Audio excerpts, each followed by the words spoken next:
இன்னைக்கு நான் சொன்னதெல்லாம் இதை கவர்னர் அவர்கள் வெளியிட்டிருக்கிற அறிக்கையில உண்மைதானே?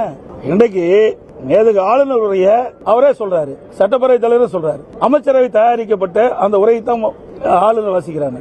அதுல என்னென்ன தவறு இருக்கு சுட்டி காட்ட வேணும்ல. ஆளுநர் தவறான செய்தியை வாசிக்க மாட்டாங்கன்னு சொல்றாரு. அவருடைய நியாயம் அதுதான். ஒரு மேதகு ஆளுநர் அவர்கள் தமிழகத்தில் நிலவுகின்ற நிலைமையை உண்மைத்தன்மை இருந்தா தான் அது பேச முடியும். தவறு இருக்கின்ற பொழுது சுட்டி காட்டுகிறார். இந்த அரசு அதை ஏற்றுக்கொள்ள மறுக்குது. அதனாலதான் இப்படிப்பட்ட வெளிப்பாடு. அது மட்டும் இல்ல, ஆளுநரை பற்றி என்ன செய்தி சொல்ல வேண்டுமோ அதையே முன்கூட்டி தயாரித்து முதலமைச்சர் அந்த சட்டமன்றத்தில் இன்றைக்கு தீர்மானமா கொண்டாடுறாரு. எப்படி கவர்னர் இப்படி பேசுவார்னு தெரியும்.